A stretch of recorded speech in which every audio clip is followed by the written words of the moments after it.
చెప్తారా? సో నిన్న హరే మనం కృష్ణ ఇంట్రడక్షన్ చెప్పండి మాతాజీ. హరే. నిన్న గుర్తున్న వాటిట్లో అయితే ఉమ్, చైతన్య చరితామృతం అనేది మనం ఉమ్, ఇప్పుడు చెప్పుకోబోయే ఆయన రాసిన కవి పేరు ఉమ్, కృష్ణదాస్ కవిరాజు గారు. ఆయనకి 90 సంవత్సరాలు. ఉమ్, ఆయనకి సరిగా వినపడకపోయినా కనబడకపోయినా ఎంతో కష్టపడి ఉమ్. తాళపత్రాల మీద రాసి మనకు అందించారు. అది మాతాజీ, అది ఓకే, చాలా ఆయనకి టచ్. రాయడానికి ఇన్స్పిరేషన్ ఎవరు? ఇన్స్పిరేషన్ వచ్చేసి అది నేనైతే రఘునాథ స్వామి. యా, తెలియ ఆయనకి మాతాజీ, అది నాకు అక్కడ ఉన్న భక్తులందరూ, బృందావనంలో ఉన్న భక్తులందరూ రాయండి రాయండి అని చెప్తూ ఉంటే రఘునాథ్ దాస్ గోస్వామి చెప్పింది విని ఆయన సరే భక్తులు ఇంతగా అడుగుతున్నారు రాద్దాము అనుకొని ఆయన మదన్ మోహన్ టెంపుల్కి వెళ్ళిన తర్వాత అక్కడ గార్లాండ్ పడడము, అది పూజారి ఈయన మెడలో వేయడము, ఇప్పుడు నా చేత మదన్ మోహనే రాపిస్తున్నాడు, నేను రాస్తున్నాను అనుకునేది. ఆయన ఏమనుకున్నాడు? ఆయన చేతిలో ఒక కీలుబొమ్మ చిలుకలాగా ఆయన నాతో రాయించుకుంటున్నాడు అని అనుకొని స్టార్ట్ చేశారనమాట. సో దీనికి ఆల్రెడీ మన చైతన్య చరితామృతకి ముందు ఏమేం బుక్స్ ఉన్నాయి? ఓకే, చైతన్య చైతన్య మంగళ, మంగళ, చైతన్య చైతన్య భాగవత్. భాగవతం. యా, రెండు పుస్తకాలు ఉన్నాయి. చైతన్య మంగళ వచ్చేసి మనకి త్రోచన్ దాస్ ఠాకూర్ రాశారు. చైతన్య భాగవతం వచ్చేసి మనకి బృందావన్ దాస్ ఠాకూర్ రాశారు అనమాట. సో ఆ తర్వాత ఏంటంటే వీటికి రిఫరెన్స్ బుక్స్ ఏంటి అంటే వీళ్ళు ఎక్కడి నుంచి తీసుకొని రాశారు ఈ చైతన్య చరితామృతాన్ని అంటే మనకి ఇద్దరు బుక్స్ అనమాట. ఒకటి వచ్చేసి మనకి మురారి గుప్తాది డైరీ, రెండోది వచ్చేసి స్వరూప దామోదర్ ప్రభుది వచ్చి డైరీ అనమాట. వీళ్ళిద్దరు ఫస్ట్ ఆయన డైరీ వచ్చేసి దేనికి యూజ్ చేసుకున్నారు? ఆదిలీలాకి. సెకండ్ ఆయన డైరీ వచ్చేసి మనకి శేషలీల అంటే మధ్యలీల అంత్యలీలకి వాడుకున్నారనమాట. ఎందుకు ఆమ్, చైతన్య భాగవతం ఉండగా మళ్ళీ చైతన్య చరితామృత ఎందుకు రాశారు కృష్ణదాస్ కవిరాజ్ గోస్వామి? ఎందుకు రాశారు? హరే కృష్ణ మాతాజీ, తత్వము చెప్పండి. లీలలు రెండు కలిపి రాద్దామని. అది ఒక్కటే కాదు మాతాజీ, ఇంకా చెప్పాను మీకు. బృందావన్ దాస్ ఠాకూర్ ఏం చేశారు చైతన్య భాగవతంలో? ఓన్లీ నిత్యానంద గురించి ఎక్కువ, చరితామృత చైతన్య మహాప్రభుది కూడా బాల్య లీలలు యుక్త వయసు వరకు కూడా చాలా ఎక్స్ప్లెయిన్ చేసుకుంటూ వచ్చారనమాట. వివరంగా మనకి విపులించారు. ఆ తర్వాత బుక్ పెద్దదైపోతుందని సన్యాస జీవితాన్ని చాలా కన్సైజ్గా చాలా కొంచెమే రాశారనమాట. అందుకొని ఇప్పుడు మనకి అది వివరంగా చెప్పాలి అని చైతన్య చరితామృత కృష్ణదాస్ కవిరాజ్ గోస్వామి రాశారనమాట. ఓకే, సో ఈ విధంగా మనకి భక్తి వినోద్ స్వామి, భక్తి వినోద్ ఠాకూరు, భక్తి సిద్ధాంత సరస్వతి మహారాజు, మన ప్రభుపాదుల వారు వీళ్ళందరూ కూడా రాసి మనకి ఇవన్నీ ఇచ్చారు. సో ఇప్పుడు మన చైతన్య చరితామృతాన్ని మనము ఎన్ని రకాలుగా మూడుగా విభజించాము అని చెప్పుకున్నాము. సో మనకి ఆది లీలలో ఏముంటుంది? ఆది లీలలో బాల్యం ఉంటుంది. బాల్యం బాల్యం. బాల్యం, ఉంటుంది. చైతన్య మహాప్రభు యొక్క బాల్యం ఆయన సన్యాసం తీసుకునే వరకు కూడా ఉంటుందన్నమాట. ఎన్ని చాప్టర్లు ఉంటాయి అనుకున్నాము? 17 62. 17 చాప్టర్లు. ఓకే, సేమ్ నాన్నకి అలాగే 10. మధ్యలీల ఆయన ఎప్పుడైతే ఈ తర్వాత సన్యాసం తీసుకున్న తర్వాత ఆయన 24 సంవత్సరాలు పూరిలో ఉన్నారు. కానీ ఫస్ట్ 6 సంవత్సరాలు గమన ఆగమన అంటే వస్తూ పోతూ వస్తూ పోతున్నారు. ఎలా అంటే దక్షిణ దేశ యాత్ర అని, బెంగాల్ యాత్ర అని, బృందావన యాత్ర అని వెళ్తూ వస్తూ ఉన్నారు. కాబట్టి అందుకని ఆ 6 సంవత్సరాల్ని మధ్యలీలలో పెట్టారనమాట. ఆ తర్వాత వచ్చేసి 18 సంవత్సరాలు ఎక్కడికి వెళ్లకుండా ఉన్నది అంత్యలీలలో పొందుపరిచారు అనమాట. సో మనకి ఆ ఫస్ట్ వచ్చేసి ఆదిలీలలో 17 చాప్టర్లు, మధ్యలీలలో వచ్చి మనకి 25 చాప్టర్లు, అంత్యలీలలో వచ్చి 20 చాప్టర్లు. ఈ విధంగా మనకి మొత్తం కూడా ఎన్ననుకున్నాం? 62 చాప్టర్లు ఉన్నాయి. సో వీటిని మనం కవర్ చేసుకోవాలి. సో ఈరోజు మనం ఆది లీలలో చూద్దాం అనమాట. ఎన్ని చాప్టర్లు ఫినిష్ చేసుకోగలుగుతాము మనం ట్రై చేద్దాం. సో ఇప్పుడు ఆది లీల అంటే మనకి 17 చాప్టర్లు ఉన్నాయి అనుకున్నాం కదా. ఈ 17 చాప్టర్లలో ఏమి రాబోతుంది అనేది ఒక క్షిప్తంగా చెప్పుకొని నెక్స్ట్ చాప్టర్ వైజ్ వెళ్దాం అనమాట. ఓకే, సో ఈ చాప్టర్లో ఏంటి అంటే మనకి ఫస్ట్ 2 భాగాలుగా విభజించుకోవచ్చు ఆది లీలను కూడా అనమాట. ఎట్లాగూ అంటే ఈ తత్వం గురించి మొత్తం కూడా అంటే మంగళాచరణ అంటారనమాట. అవన్నీ కూడాను మనకి 12 చాప్టర్ల వరకు వస్తుంది. ఎన్ని చాప్టర్లు? 12 చాప్టర్స్ అనమాట. 12 చాప్టర్లు మనకి దేని గురించి ఉంటుంది? మంగళాచరణం, తత్వ నిరూపణ. ఎందుకు అంటే మనము తత్వాన్ని తెలుసుకోకుండా ముందుకు వెళ్ళి చైతన్య మహాప్రభు గురించి ఏమీ తెలుసుకోలేము, దాన్ని అర్థం చేసుకోలేము. అందుకని మనకి మొత్తంగా తత్వం గురించే మనకి 12 చాప్టర్లు ఉంటాయి. ఆ తత్వ నిరూపణ ఏంటి? చైతన్య మహాప్రభు తత్వం, మళ్ళీ నిత్యానందది, పంచతత్వ నిరూపణ, ఇవన్నీ కూడా మనకి వస్తాయి అన్నమాట. సో ఇందులో మళ్ళీ డివిజన్ మేము మళ్ళీ తర్వాత చెప్తాను. సో తర్వాత 13 నుంచి 17 వరకు ఉన్నాయి అంటే అవి 13ది వచ్చేసి జననం, ఓకే, చైతన్య మహాప్రభుది. 14ది వచ్చేసి బాల్యలీలలు, అంటే మనం ఇందాక చెప్పుకున్నాం కదా, కౌమారము, పాషండ, కైశోర, ఇవి చెప్పుకున్నాం కదా దశలు, అలా అనమాట. సో మనకి 14లో ఏంటంటే బాల్యలీలలు వస్తాయి. మళ్ళీ పౌగండ వచ్చేసి 15వ చాప్టర్లో వస్తుంది. 16వ చాప్టర్లో వచ్చేసి కైశోర లీలలు వస్తాయి. 17వ చాప్టర్లో వచ్చేసి ఆయనకి యవ్వన అంటే పెళ్ళవడము, సన్యాసం, అవన్నీ కూడా దాంట్లో వస్తాయి. కానీ ఇవన్నీ ఎందుకు ఇంత తక్కువలో అయిపోయినాయి అంటే మనం చెప్పుకున్నాం కదా ఆల్రెడీ, బృందావన్ దాస్ ఠాకూరు చైతన్య భాగవతంలో ఎంతో విపులంగా రాసి ఎంతో పెద్ద గ్రంథాన్ని ఉంది కాబట్టి ఆయన ఏంటంటే మర్యాద వ్యతిక్రమ చెయ్యాలనుకోలేదు. అందుకొని దాన్ని చాలా అంటే మొత్తం ఇప్పుడు అది చైతన్య భాగవతం చదవకుండా మనం ఇదే చదువుతున్నాం అనుకో అర్థం కాదు కదా మనకి, బాల్యం ఏమైందని కుతూహలం ఉంటుంది కదా మనకి. అందుకని కొంచెం సంక్షిప్తంగా అక్కడక్కడ కొన్ని లీలలు తీసుకొని మనకు చెప్పారనమాట. సో ఈ విధంగా మనకి ఉంటుంది.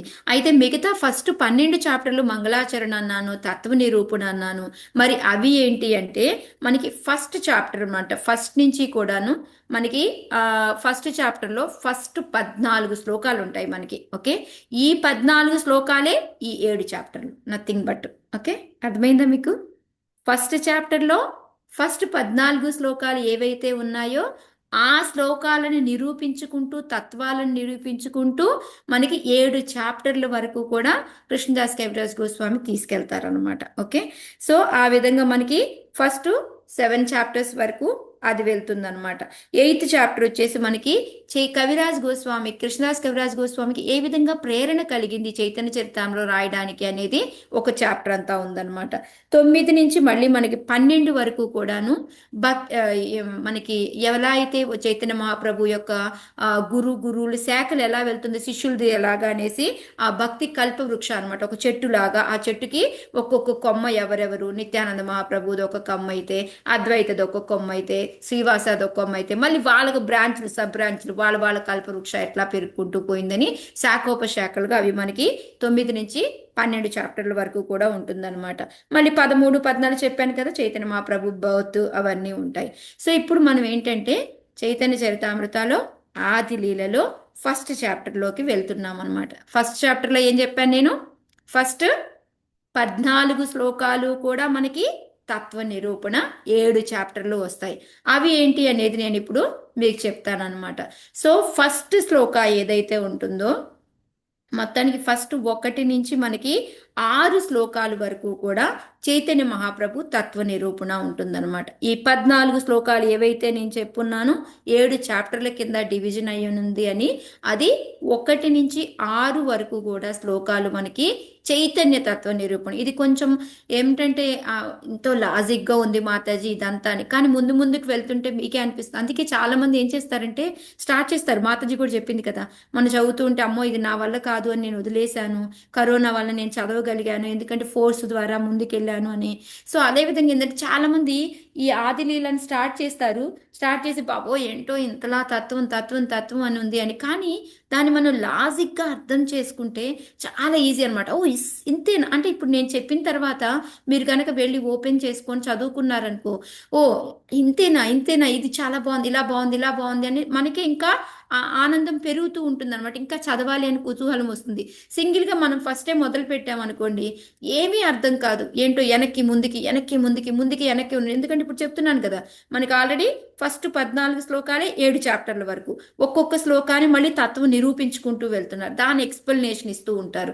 అంతా ఏమవుతుందంటే అబ్బా ఏంటో చాలా తత్వం వింటూ ఉన్నాం బాబో ఇదంతా నాకు అవసరమా అని కూడా ఇంకా ఏంటంటే దానికి ప్రపాదుల వారు ఇంకా పెద్ద పర్పోట్లు 2 pages 3 pages పర్పోట్లు కూడా ఉంటాయి అన్నమాట. సో అందుకని నేను ఫస్ట్ చదివే వాళ్ళు ఏం చేస్తారు అంటే ప్రపాద పర్పోట్స్ వదిలేసి ఓన్లీ ఇప్పుడు నేను చెప్పిన దాని తర్వాత మీరు వెళ్ళి ఓన్లీ ట్రాన్స్లేషన్స్ చదువుకోండి, శ్లోక ట్రాన్స్లేషన్స్ చదువుకుంటే మీకు ఈజీగా అర్థమవుతుంది. ఓకే, సో ఇప్పుడు ఏంటంటే మనకి నేను ఈ శ్లోకాస్ అన్నీ కూడా ఒకదాని తర్వాత ఒకటి నేను మీకు వెళ్ళట్లేదు మీకు. సో ఫస్ట్ ఏంటంటే ఫస్ట్ శ్లోక వచ్చేసి మనకి ఫస్ట్ 1 to 6 శ్లోకాలు చైతన్య మహాప్రభు గురించి చైతన్య తత్వ నిరూపణ అనమాట. ఇవి మనకి ఫస్ట్ 4 చాప్టర్లలో వస్తాయి. అవి ఏంటి అనేది నేను మీకు విశదీకరిస్తాను తర్వాత ఒక్కో చాప్టర్ చెప్పేటప్పుడు, అప్పుడు మీరు నోట్స్ రాసుకుందరు కావాలంటే. సో ఫస్ట్ 6 శ్లోకాసు వచ్చి మనకి చైతన్య తత్వ నిరూపణ, చైతన్య మహాప్రభు గురించి అనమాట. ఆ తర్వాత మనకి 7 నుంచి 11 శ్లోకాలు, 5 శ్లోకాలు వచ్చేసి మనకి నిత్యానంద మహాప్రభు గురించి, ఆయన నిత్యానంద మహాప్రభు యొక్క తత్వ నిరూపణ అనమాట. అంటే ఈయన ఎవరు, ఈయన ఖచ్చితంగా మనం లక్ష్మణుడు, భగవంతుడి యొక్క పార్షియల్ ఇన్కార్నేషన్ అని చెప్తూ ఉంటాం కదా, అంశ రూపము అది అనేసి. ఇవి అంతా తత్వంతో నిరూపించడం అనమాట. అంటే ఎగ్జాంపుల్స్, శ్లోకాసు ఎక్కడెక్కడో కోట్ చేసి అదంతా కూడా మనకి నిరూపిస్తారనమాట. ఆ తర్వాత వచ్చేసి మనకి 12, 13 శ్లోకాలు వచ్చేసి అద్వైత మహాప్రభు, అద్వైత ఆచార్యది తత్వ నిరూపణ అనమాట. ఆయన ఎవరు, నిజమేనా కాదా, ఆయన గురువుగా ఎందుకు తీసుకుంటాము అదనమాట. తర్వాత 4వది మనకి లాస్ట్ది వచ్చేసి పంచతత్వ నిరూపణ అనమాట. వీళ్ళ 5 గురించి మనకు వస్తుంది, అది 7th చాప్టర్ అనమాట. సో ఈ విధంగా మనకి ఈ అంతా కూడాను ఈ 14 శ్లోకాలు 7 చాప్టర్లో చెప్పుకొచ్చారు. ఫస్ట్ 6 శ్లోకాలు చైతన్య మహాప్రభు తత్వ నిరూపణ, 7 to 11 శ్లోకాలు 7 నుంచి 11 వరకు వచ్చేసి మనకి నిత్యానంద మహాప్రభు గురించి, 12, 13 శ్లోకాలు వచ్చేసి అద్వైతాచార్య గురించి, లాస్ట్ 14 శ్లోక వచ్చేసి పంచతత్వ గురించి అనమాట. సో ఈ విధంగా మనకి 14 శ్లోకాలతోటి మనకి 7 చాప్టర్లు అయిపోతాయి ఆదిలీలలో అనమాట. సో ఇప్పుడు అది మనము ఫస్ట్ చాప్టర్లో ఏంటి అంటే ఆయన 1, 2 శ్లోకాస్ని తత్వ నిరూపణ చేసుకుంటే, ఇప్పుడు ఏ శ్లోకాలైతే మనం చదువుతున్నామో అది ఏంటి అనేది విశదీకరంగా ఎక్స్ప్లెయిన్ చేసి మనకి చెప్తూ ఉంటారు. సో దాంట్లో మనం ఇప్పుడు ఇవాళ ఫస్ట్ 2 శ్లోకాస్ వచ్చి ఫస్ట్ చాప్టర్, ఇది చైతన్య తత్వ నిరూపణ. ఓకే, ఎక్కడైనా కన్ఫ్యూజన్గా ఉందా మాతాజీ, ఏమైనా డౌట్లు ఉన్నాయా? అంతా లెక్కలుగా అనిపించిందా? కొంచెం స్పీడ్ గా అనిపించింది మాతాజీ ఓకే, రాసుకుంటే. స్లోగా వెళ్ళనా? ఓకే ఓకే, మనకి మాతాజీ వన్ డౌట్ మాతాజీ, తత్వం ఆ. అంటే ఏంటి మాతాజీ? ఫిలాసఫీ. Okay, philosophy. కానీ అంటే ఇప్పుడు చైతన్య మహాప్రభు కృష్ణ అవతారమే అన్నాము. ఇది మనం మామూలుగా చెప్తే ఎవరైనా అర్థం చేసుకుంటారా? లేదు మాతాజీ. అవును, దీనికి ఏం చేయాలి, మనము దీన్ని నిరూపించాలి. ఇప్పుడు మనము ఒక ఓకే. ఈక్వేషన్ మ్యాథ్స్ లో ఇచ్చి హ్యాన్స్ అని లాస్ట్ లో ప్రూఫ్ అని పెట్టి మనం పెడతాం కదా, దేర్ ఫోర్ అని పెట్టి. So Yes. ఆ విధంగా మనకి నిరూపించుకుంటూ వస్తున్నారు అనమాట కృష్ణదాస్ కవిరాజ్ గోస్వామి. ఓకే, ఎందుకంటే మనకి ఆ ఫౌండేషన్ లేదనుకోండి, మనం తర్వాత భగవంతుని మనం నమ్మం కదా. ఎస్ మాతాజీ. అందుకని ఆ ఫౌండేషన్ గట్టిగా ఇవ్వడానికి ఈ ప్రయత్నం అన్నమాట కృష్ణనాథ్ కవిరాజ్. అందుకే తత్వంతో పాటు మనకి లీలలు చెప్పారు ఇక్కడ. ఓకే ఓకే మాతాజీ. ఓకే, సో ఓకే, మీ అందరికి స్లోగా చెప్తున్నాను. ఫస్ట్ చాప్టర్లో మనకి 14 శ్లోకాలు వచ్చి 7 చాప్టర్ల వరకు ఆదిలీలలో వెళ్తాయి. ఓకే, సో ఫస్ట్ శ్లోక, సెకండ్ శ్లోక ఎక్స్ప్లెనేషన్ వచ్చేసి మనకి 1, 2 శ్లోక ఎక్స్ప్లెనేషన్ వచ్చేసి మనకి first chapter of the Adileela. ఓకేనా, ఇది క్లియరా మీ అందరికి? Mataji I think so. ఇలా చెప్పండి మాతాజీ, నేనని చదివాను కాబట్టి చెప్తున్నానంటే ఫస్ట్ శ్లోకాలో ఏంటుంది చైతన్య మహాప్రభు గురించి, అది 7 chapters లో వస్తాయి అంటున్నారు కదా ఫ్యూచర్. లేదు 1 నుంచి 6 శ్లోకాల వరకు చైతన్య మహాప్రభు తత్వ నిరూపణ వస్తుంది. అది మనకి 4 చాప్టర్లలో ప్రూఫ్ చేస్తారు. ఓకే, ఇలా చెప్పండి మాతాజీ. 6 శ్లోకాలు చైతన్య మహాప్రభు గురించి వస్తాయి ఫస్ట్ చాప్టర్లో. వీటిని ప్రూఫ్ చేసుకుంటూ మనకి 4 చాప్టర్లు, 1, 2, 3, 4 చాప్టర్లు. ఓకే, తర్వాత వచ్చేసి 7 నుంచి 11 శ్లోకాలు వచ్చేసి నిత్యానంద తత్వ అన్నమాట. అది మనకి వచ్చేసి నెక్స్ట్ చాప్టర్లో వస్తుంది. అంటే మనకి 4 అయిపోయింది కదా, 5th చాప్టర్లో వస్తుంది అనమాట. మళ్ళీ అద్వైతాది 6th చాప్టర్లో వస్తుంది. పంచతత్వాది 7th చాప్టర్లో వస్తుంది. ఓకే, సో ఎలాగో చాప్టర్స్ లోకి వెళ్తూ ఉంటాం కాబట్టి అప్పుడు మీకు క్లియర్ వస్తుంది. ఫస్ట్ చాప్టర్లో 1, 2 శ్లోకాలు ఇది గుర్తుపెట్టుకోండి. ఫస్ట్ 14 శ్లోకాలు మంగళాచరణలో 1 నుంచి 6 వరకు చైతన్య మహాప్రభు గురించి, 7 నుంచి 11 వరకు కూడా నిత్యానంద మహాప్రభు గురించి, 11, 12, 13 వచ్చి అద్వైతాచార్య గురించి, లాస్ట్ వచ్చేసి 14 శ్లోకా వచ్చేసి పంచతత్వ గురించి. ఇంతవరకు ఒక క్లియర్ కదా? ఇది క్లియర్ కదా మీకు? ఈ 14 Clear, శ్లోకాలు Yes, అనేది Mataji. ఇది క్లియర్ కదా? దీంట్లో ఇప్పుడు 6 శ్లోకాలు ఏవైతే మనం చైతన్య మహాప్రభు గురించి అని చెప్పుకున్నామో ఈ ఫస్ట్ చాప్టర్లో 1, 2ని విశదీకరించి చెప్పారనమాట మనకి. ఓకే, దాంట్లో నేను అందుకని ఇప్పుడు మీకు 14 శ్లోకాలు నేను వివరించి చెప్పట్లేదు, ఎందుకంటే చాప్టర్లో ఎలాగూ వస్తాయి కాబట్టి నేను ఓన్లీ 1, 2 శ్లోకాసే తీసుకొని దీంట్లో ఈ చాప్టర్లో ఏముంది అనేది మీకు ఎక్స్ప్లెయిన్ చేస్తాను. ఓకే, వందే గురూనీశ భక్తాన్ ఈశం ఈశావతారకాన్ తత్ప్రకాశాం చ తచ్చక్తి కృష్ణ చైతన్య సంగకం. సో ఇది మనకి శ్లోక అనమాట. అంటే ఇక్కడ ఆయన ఏం చెప్తున్నారంటే చైతన్య మహాప్రభు ఆయన ఏమనుకున్నారు, నేను ఒక్కడనే మామూలుగా చైతన్య ముఖ బోలే అలా నోటుతో చెప్తూ ఉంటే ఎవరు ఫాలో అవ్వరు, నేనే స్వయంగా వచ్చి మనం ఆచరించి ప్రచారం చేస్తే అది అందరూ వింటారు, అర్థం చేసుకుంటారు అనుకొని మొదలు పెట్టారనమాట. సో అందుకని ఇక్కడ ఈ శ్లోకాలు ఫస్ట్ కృష్ణాది గారు ఏం చేశారు, వందే గురున్ మనకి ఈ ఏమంటారు ఈ చైతన్య మహాప్రభు ఏ విధంగా అంటే 6 రకాలుగా ఉన్నారనమాట. ఎలాగా అంటే ఫస్ట్ ఆధ్యాత్మిక గురువుగా అనమాట, ఒక గురువు కింద వచ్చారు. రెండోది ఈశ భక్తాన్ డివోటీ లాగా వచ్చారు. ఓకే, అందులో ఎలా ఉంటది భక్తులు అంటే ఎలా ఉంటారు, ఎన్ని రకాలు ఉంటారు అవన్నీ కూడా మనకి తర్వాత ఎక్స్ప్లెయిన్ చేస్తారనమాట. మూడోది ఏంటి అంటే ఈశావతారకాన్ అంటే భగవంతుడి యొక్క ఏమంటారు శక్తులు అనమాట, ఆయన యొక్క ఇవి పోషన్స్ అంటాం కదా అది. నెక్స్ట్ వచ్చేసి ప్రకాశ ఆయన యొక్క కాంతి తోటి అనమాట. ఓకే, నెక్స్ట్ వచ్చేసి శక్తి ఆవేశ అవతారాలు అనమాట.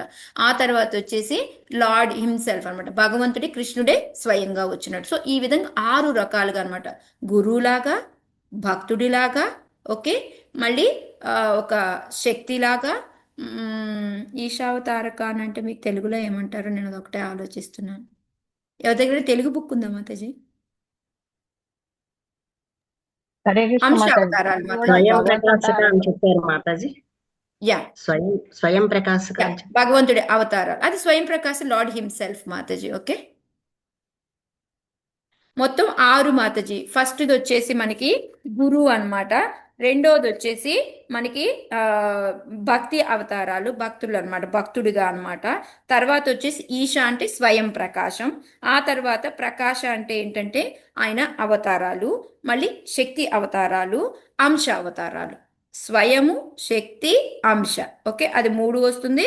మళ్ళీ స్వయంగా భగవంతుడు వస్తుంది, గురువు వస్తుంది, భక్త అవతారం వస్తుంది అనమాట. ఓకే, ప్రకాశ అవతారాలు, స్వయం అవతారం అంటే స్వయంగా అనమాట, శక్తి అవతారం, అంశ అవతారము, గురువులాగా, భక్తుడిలాగా. ఈజీయా అర్థమైందా? గురు, భక్త, స్వయము, ఓకే, ప్రకాశ అవతారాలు, అంశ అవతారాలు, నెక్స్ట్ వచ్చేసి శక్తి అవతారాలు.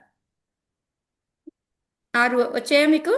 గురువు, భక్తుడు, స్వయం ప్రకాశం, శక్తి, అంశ, ప్రకాశం. ఎస్ మాతాజీ. హరే కృష్ణ మాతాజీ. చెప్పమ్మా. తెలుగుకి తీశాను, చదవమంటారమ్మా? మీనింగ్ చదవండి మాతాజీ. గురుదేవులకు, భగవద్భక్తులకు, భగవద్ అవతారములకు, భగవంతుని ప్రధాన అంశాలకు, అతని శక్తులకు, సాక్షాత్తుగా భగవంతుడైన శ్రీకృష్ణ చైతన్యునకు నా వందనములు. సో ఇది ఆయన అందరికీ కూడా నమస్కారం తెలియజేస్తున్నారు. ఫస్ట్ ఏంటిది శ్లోక మనకి ఫస్ట్ సెకండ్ 2 శ్లోకాలు కూడా వందే గురువు, ఆయన నమస్కారం పెడుతున్నాడు. ఎవరెవరికి పెడుతున్నాడు? గురువుకి పెడుతున్నాడు, భక్తులకి పెడుతున్నాడు, స్వయంగా కృష్ణుడికి పెడుతున్నాడు, ఆయన అంశాలకి పెడుతున్నాడు, ఆయన శక్తి అవతారాలకు పెడుతున్నాడు. ఈ విధంగా 6 రకాల వాళ్ళకి కూడా ఆయన నమస్కారం తెలుపుకుంటున్నాడు అనమాట.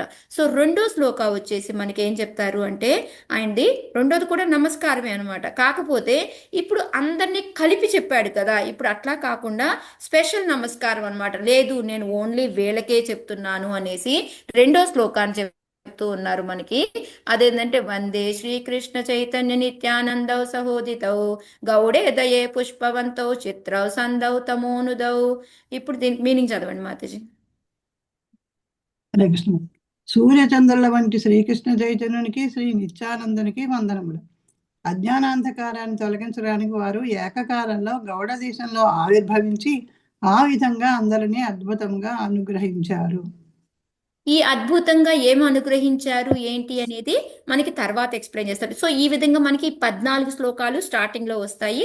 సో నేను అవన్నీ కూడా నేను మీకు ఎక్స్ప్లెయిన్ చేయట్లేదు. సో ఇప్పుడు మనం ఫస్ట్ శ్లోకాకి ఏదైతే ఉందో దాని ఎక్స్ప్లెనేషన్కి వెళ్ళిపోదాం డైరెక్ట్గా. సో ఇప్పుడు ఓకే, మీకు 14 అయిపోయినాయి. తర్వాత ఏం చేశారు అంటే మనం నిత్యానంద గురించి చెప్పారు, పంచతత్వ గురించి చెప్పారు, అద్వైత మహాప్రభు గురించి చెప్పారు. 14 శ్లోకాలు అయిపోయిన తర్వాత 15, 16, 17 శ్లోకాల్లో ఏంటి అంటే ఆయన మదన్ మోహన్ గురించి ప్రే చేస్తారనమాట. ఓకే, అంటే ఆయనకి ఎవరైతే మనకి వీళ్ళని ఏ విధంగా అంటే డివైడ్ చేస్తారు అంటే మదన్ మోహన, రాధా మదన్ మోహన, రాధా గోవింద, రాధా గోపీనాథ్, వీళ్ళ ముగ్గురిని కూడా మనం డైటీస్ని ఏంటంటే విగ్రహాలని వాళ్ళు అధిష్టాన దేవతలు వేటికి అంటే సంబంధ, ఓకే, అభిధేయ, మళ్ళీ ప్రయోజనం. మీకు గుర్తుందనుకుంటా సంబంధ, అభిధేయ, ప్రయోజన అంటే ఏంటి అనేది మీకు ఆల్రెడీ మనం భాగవతంలో చాలాసార్లు చెప్పుకొని ఉన్నాం. నేను ఒకవేళ ఫాస్ట్గా వెళ్తే చెప్పండి మాతాజీ, నేను స్లో చేస్తాను. ఓకే, సంబంధ అంటే మనము ఎక్కడి నుంచి వచ్చాము ఏంటి అనేది. ఓకే, భగవంతుడికి మనకి ఉన్న సంబంధం. ఓకే, ఇది తెలిసింది. దీన్ని మనం ముందుకు వెళ్ళి మళ్ళీ మనం అక్కడికి చేరాలి అంటే దానికి ఏదో ఒక ప్రాసెస్ చేయాలి కదా, దాన్ని మనము అభిధేయ అంటాం అనమాట. ఎప్పుడైతే మనము ఆ అభిధేయ ప్రాసెస్ చేస్తే మనకి రిజల్ట్ ఏమొస్తుంది అనేది ప్రయోజనం అనమాట. సో వీళ్ళందరికీ కూడా మనకి జ్ఞానం తెలియాలి అంటే ఓకే, మన సంబంధం ఏంటో తెలియజేయి అనేసి మనము ఈ మదన్ మోహన్ ప్రే చేసుకోవచ్చు అనమాట. లేదు నాయనా నేను భక్తిలో ముందుకు వెళ్ళాలనుకుంటున్నాను, నువ్వు అభిధేయ ఆ ప్రాసెస్ ఏంటో తెలియజెప్పు అంటే రాధా గోవింద అనమాట. నెక్స్ట్ ప్రయోజన, నాకు ఇప్పుడు లాభం కావాలి అని అనుకుంటే మన రాధా గోపీనాథ్ అనమాట. ఈ విధంగా వీళ్ళ ముగ్గురికి కూడా ఆయన ప్రేయస్ చేస్తున్నాడు అనమాట. నేను ఇప్పుడు ఈ బుక్ రాయబోతున్నాను, నేను మీ అందరికీ కూడా ఒక్కొక్కసారి అందరికీ కూడా మనకి చైతన్య మహాప్రభు పంచతత్వాలు అందరికీ అయిపోయింది. ఇప్పుడు ఆయన రాధా మదన్ మోహను, రాధా గోవింద్, రాధా గోపీనాథ్ వీళ్ళకి కూడా నమస్కారం ప్రేయస్ చెప్పుకున్నాడు అనమాట. ఆ తర్వాత వచ్చేసి హరే కృష్ణ మాతాజీ. చెప్పమ్మా. ఇది అభిధేయ అవిధేయ బియా బియా అభిధేయ. Okay, thank you. అభిధేయ అంటే ప్రాసెస్, మనం భక్తి చేస్తాం కదా ఏ విధంగా చేస్తాము అనేది. నెక్స్ట్ ప్రయోజనం అంటే లాభం మనకి ఏమొస్తుంది అనేది. సో ఒక్కొక్క దానికి అధిష్టాన దేవత ఎవరు అంటే సంబంధాకి మదన మోహన, అభిధేయకి రాధా గోవింద, ప్రయోజనకి రాధా గోపీనాథ్. సో వీళ్ళ ముగ్గురికి కూడా ఆయన ప్రే చేసుకుంటాడు. ఫస్ట్ పంచతత్వ వీళ్ళందరికీ అయిపోయింది. ఆ తర్వాత ఇప్పుడు వచ్చేసి మనకి వీళ్ళకి ప్రే చేసుకున్నాడు. ఇప్పుడు ఆయన మళ్ళీ వెనక్కి వస్తున్నాడు అనమాట. ఇక్కడ ఏం చెప్తున్నాడు అంటే దీని తర్వాత ఓకే మీరందరూ ఆలసిగా నిద్రపోతారేమో, నిద్రపోకండి. ఇది ఏంటి అంటే మనం చాలా కాన్సన్ట్రేషన్ చేసి వినాల్సింది అని చెప్పి చెప్తూ ఉన్నారనమాట. ఎందుకంటే ఈ వైష్ణవులకి అందరికీ ఒబీసెన్సెస్ చెప్పేసి ఆయన మీరందరూ మళ్ళీ మనకి చెప్తున్నారనమాట. మీ అందరికీ కూడా అంటే మనం వినే భక్తులందరికీ కూడా ఆయన నమస్కారం చెప్పాడు ఇందాకే చెప్పి ఇంకా చెప్తున్నాడు మీరందరూ చాలా జాగ్రత్తగా వినండి, శ్రద్ధగా వినండి, వింటూ మధ్యలో ఎక్కడా కూడా పడుకోకండి అని చెప్తున్నారు అనమాట. ధ్యానపూర్వకంగా వినండి, నిద్రపోకండి అని చెప్పేసి మనకి 30, 31 శ్లోకాలు అలా వస్తాయి అన్నమాట. ఇవన్నీ మన గురించి కూడా చెప్తారనమాట. ఆ తర్వాత మనకి 35వ శ్లోకం నుంచి 42 శ్లోకాల వరకు కూడా ఈ 6 ఏంటి అనేది ఆయన చెప్తూ ఉంటారనమాట. అంటే ఇప్పుడు మనకి ఇందాక ఫస్ట్ శ్లోకాలు మనం 6 గురించి చెప్పుకున్నాం కదా, దీక్ష, అదే గురువు అని, మళ్ళీ భక్తులు అని, ప్రకాశ అవతారాలు అని, స్వయం ప్రకాశ అవతారాలు అని, శక్తి అవతారాలు అని అంటే చెప్పుకున్నాం కదా మనం. సో వాటన్నిటిని స్వల్పంగా అంటే ఎట్లా అంటే కవిరాజ్ గోస్వామి ఎట్లా చెప్తారు అంటే ఇప్పుడు ఫస్ట్ మనకి ఏంటి అని చెప్తారు, దాన్ని లైట్గా వివరిస్తారు. ఓకే, దాని తర్వాత విస్తారంగా ఎక్స్ప్లెయిన్ చేస్తారనమాట. సో అందుకని మనకి రిపిటేషన్గా వచ్చినట్టు ఉంటుంది మీరు చదువుతూ ఉంటే. కానీ ఇప్పుడు మీరు ఇది తెలుసుకున్నారు కదా, ఓ 14 శ్లోకాలు ఇవి, ఆ తర్వాత ముగ్గురు దేవుళ్ళకి ప్రేయర్ చేసుకున్నారు, ఆ తర్వాత మనందరి గురించి చెప్పారు, మీరందరూ కూడా జాగ్రత్తగా చదువుకోండి శ్రద్ధాపూర్వకంగా అని చెప్పారు. ఆ తర్వాత మళ్ళీ ఆయన ఏం చేస్తున్నారు, ఆ ఫస్ట్ శ్లోకాలో 6 విభాగాలు ఏవైతే ఉన్నాయో వాటి గురించి లైట్గా ఎక్స్ప్లెనేషన్ అనమాట. అంటే ఎలా అంటే దీక్షా గురు అంటే వాళ్ళు ఎవరు ఉంటారు, లేదా శిక్షా గురు, గురువులు అంటే 2 రకాలు ఉంటారు, దీక్ష శిక్షా గురు అనేసి. తర్వాత ఈశ భక్త అంటే మనకి భక్తులు, వాళ్ళందరికీ కూడా అనేక ఏంటారు వేలలో వాళ్ళకి నేను దండం పెడుతున్నాను అని చెప్తున్నారు. గురువులకు వచ్చేసి మిలియన్ టైమ్స్ నేను వాళ్ళకి లక్షల కొద్ది నేను వాళ్ళకి దండం పెడుతున్నాను అని చెప్తారు. ఆ తర్వాత వచ్చేసి భక్త అవతారాస్ అనమాట, వాళ్ళందరికీ కూడా అంటే లైక్ అద్వైత వీళ్ళందరికీ అనమాట, భగవంతుడి యొక్క ఏదైతే అంశ అవతారాలు ఉంటారో వాళ్ళందరికీ కూడా నేను లక్షల కొద్ది నమస్కారాలు, కోటి నమస్కారాలు తెలియజేస్తున్నాను అని చెప్తారనమాట. నెక్స్ట్ ప్రకాశ అంటే ఎవరు అంటే నిత్యానంద మహాప్రభు. సో ఆయనకి కూడా నేను నమస్కారం తెలుపుకుంటున్నాను అని చెప్తారనమాట. నెక్స్ట్ వచ్చేసి శక్తులు, అంతరంగిక శక్తి ఎవరైతే ఉన్నారో అమరాధారాన్ని లేకపోతే గదాధార అనమాట పంచతత్వాల్లో వస్తే. సో ఆయన అందరికన్నా ఫార్మోస్ట్ కాబట్టి, ఆయన అందరికన్నా గొప్ప కాబట్టి నేను ఆయనకి నమస్కారం చెప్తున్నాను అని మనకి ఈ విధంగా కొంచెం చెప్తూ ఉన్నారనమాట. ఫుల్గా చెప్పలేదు. దీక్షాగురు, శిక్షాగురు. దీక్షాగురు ఎవరు అంటే ఆయనకి ఏంటంటే ఒక గురువు అని లేదు, ఆయన ఒక్కోసారి రఘునాథ్ దాస్ గోస్వామి అని చెప్తుంటారు, ఒక్కోసారి వచ్చేసి మన జీవ గోస్వామి అని చెప్తూ ఉంటారు. సో అందుకని ఆయన ఏంటని మాతాజీ జగన్నాథ మిశ్రా కూడా అంటారు మాతాజీ. చైతన్య కవిరాజ్ మహాప్రభు. గోస్వామికా? లేదు మాతాజీ. సో శిక్షా గురు అంటే మొత్తం నాకు 6 గోస్వామీస్ అందరూ కూడా నాకు శిక్షా గురుసు అని చెప్తున్నారు అనమాట. నెక్స్ట్ ఈశ భక్త అని అంటే నేను శ్రీవాస్ ఠాకూర్ని అని చెప్తున్నారు. భక్త అవతార అంటే మళ్ళీ అద్వైతాచార్య అని చెప్తూ ఉన్నారు. ప్రకాశ్ అవతారము అంటే నిత్యానంద అని చెప్తున్నారు. శక్తి అంటే గదాధార అని చెప్తున్నారు. లాస్ట్లో వచ్చేసి చైతన్య మహాప్రభు డైరెక్ట్గా అనేసి ఆయనకు కూడా నేను నమస్కారాలు తెలియజెప్పుకుంటున్నాను అని చెప్పి ఇప్పుడు మనకి ఏకేక్ అనమాట, దీక్షా గురు, శిక్షా గురు. దీని గురించి మళ్ళీ మనకి కొన్ని శ్లోకాస్ ఎక్స్ప్లెనేషను, ఎందుకు దీక్షా గురు శిక్షా గురుని మనం ప్రే చేయాలి, వాళ్ళు ఎందుకు అంత ఇంపార్టెంట్ మన లైఫ్లో అనేది మళ్ళీ మనకి విపులంగా వివరించి చెప్తున్నారనమాట. ఓకే, ఇప్పుడు మనం దానికి విపులం దానిలోకి వద్దాం అనమాట. సో విపులం దానిలోకి వస్తే ఏంటి అంటే మనకి అనేక రకాల శ్లోకాలు కోట్ చేశారనమాట. ఇక్కడ మనకి ఆ శ్లోకాలన్నీ నేను తీసుకోవట్లేదు, మీరందరూ తర్వాత వెళ్ళి చదువుతున్నప్పుడు మీకు తెలుస్తుంది అనమాట. సో ఇందులో ఏంటి అంటే మనకి గురువు అనేది భగవంతుడికి ఏమైనా తేడా ఉందా? మీకు అర్థమైంది ఏంటి? భగవంతుడికి ఏమైనా తేడా ఉందా? లేదు మాతాజీ. లేదు, వాళ్ళిద్దరూ అభిన్నం కాదు, మనం అంటే భిన్నం కాదు, వాళ్ళిద్దరూ సేమ్ అనేది మనం చెప్తూ ఉంటాం కదా. దాన్ని ప్రూఫ్ చేసుకుంటూ ఆ ఒక్క లైన్ని 44వ శ్లోకంలో పెట్టి దాన్ని ప్రూఫ్ చేయడానికి ఎన్ని రకాల శ్లోకాలు కోట్ చేశారనమాట. సో దానికి మచ్చుకు నేను మీకు ఊరికే ఎగ్జాంపుల్ చెప్తున్నాను, నేను శ్లోకాస్ నెంబర్స్ అవన్నీ కూడా ఇవ్వట్లేదు మీకు. సో దానికి ఏంటంటే మనం మనం మార్నింగ్ మంగళారతి పాడతాం, సాక్షాత్ గురు మనం పాడతాం కదా, అది మనం కోట్ చేసుకోవచ్చు. నెక్స్ట్ భగవద్గీతలో నుంచి మనకి 8వ చాప్టర్లో 11వ శ్లోకాన్ని తీసుకోవచ్చు, బ్రహ్మ గురువు గురించి చెప్తారనమాట. నెక్స్ట్ మనకి ఇంకా అలా చాలా శ్లోకాస్ ఉన్నాయి మాతాజీ. ఇంకోటి వచ్చేసి ఉద్ధవాకి కృష్ణ భగవానుడే చెప్తాడనమాట, నీకు బయట వచ్చేసి నేను స్పిరిచువల్ గురువుగా వస్తాను, లోపల వచ్చేసి పరమాత్మే చైత్య గురువులాగా ఉంటాను అని చెప్తారనమాట.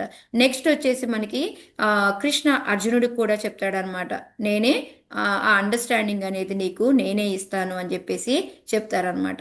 నెక్స్ట్ వచ్చేసి మనకి దుర్వాసముని విష్ణుకి మధ్యలో సంభాషణ జరుగుతుంది కదా, అప్పుడు కూడా చెప్తారనమాట, నాకు డివోటీస్ అంటే చాలా ఇది, వాళ్ళ కోసం నేను ఒక్కొక్కసారి గురువు రూపంలో వస్తూ ఉంటాను అనేసి ఈ విధంగా అనేక రకాలైన శ్లోకాస్ మనకి కోట్ చేసి చెప్తూ ఉంటారనమాట. సో ఇప్పుడు ఈ గురువులు అంటే సాక్షాత్గా మనకి భగవంతుడే, కానీ వీళ్ళు కూడా మనకి 2 రకాలుగా ఉంటారు. ఎవరుంటారు మనకి గురువులు అనేవాళ్ళు 2 రకాలుగా? మీ అందరికీ తెలిసిందే ఇది. దీక్ష గురువు శిక్ష గురువు దీక్షా గురువు గురు దీక్షా శిక్షా గురు. గురు ఉంటారు. శిక్షా గురువు. సో ఇప్పుడు మనకి దీక్షా గురు ఇంపార్టెంటా శిక్షా గురు ఇంపార్టెంటా? ఇద్దరు ఇంపార్టెంటే మాతాజీ. ఇద్దరు వీళ్ళకి ఇంపార్టెంటే. అయితే ఇక్కడ కృష్ణదాస్ కవిరాజ్ గోస్వామి ఏం చెప్తున్నారు అంటే భగవంతుడి యొక్క ప్రతినిధి దీక్షా గురు. గురువుస్ ఎవరైనా కూడా భగవంతుడి యొక్క ప్రతినిధే, కానీ మనకి శిక్షా గురు అనేది మోర్ ఇంపార్టెంట్, మనకి విలువ ఎక్కువ అనేది చెప్తూ ఉన్నారనమాట. ఎందుకు అంటే మనం ఈ తత్వం అర్థం చేసుకుంటుంది ఎవరి ద్వారా మొదలు పెట్టాం మనం? శిక్ష గురువులు. శిక్షా గురు ద్వారా. అందుకని మన లైఫ్లో ఎప్పుడూ కూడా మనము శిక్షా గురువుని మర్చిపోకూడదు. ఆ శిక్షా గురువుది ఏముందిలేండి, దీక్షా గురువు ఇంపార్టెంట్ అంటే అది మన సిద్ధాంతాన్ని మనం సరిగ్గా అర్థం చేసుకున్నట్టే లెక్క అన్నమాట. అది మనకి కృష్ణదాస్ కవిరాజ్ గోస్వామి చెప్తూ ఉన్నారనమాట. మళ్ళీ స్లేమ్ చతుశ్లోక భాగవతంలో కూడా బ్రహ్మ ఎప్పుడైతే భగవంతుడికి చెప్తూ ఉంటాడో అక్కడ కూడా మనకి శ్లోకం వస్తుందన్నమాట. బెలుమంగల్ ఠాకూర్ కూడా ఆయనకి గురువు ఎవరు? శిక్షా గురు బెలుమంగల్ ఠాకూర్కి మాతాజీ తెలుసు. ఎవరు బెల్వమంగళ ఠాకూర్ తాలూకా ఆవిడ ఉంటది కదా, చింతామణి వేశ్య. ఆ వేశ్య ఆవిడ చింతామణి అన్నమాట. ఆవిడ. ఆయన కూడా చెప్పారు నాకు గురువు ఎవరు అంటే నాకు చింతామణి అనేసి.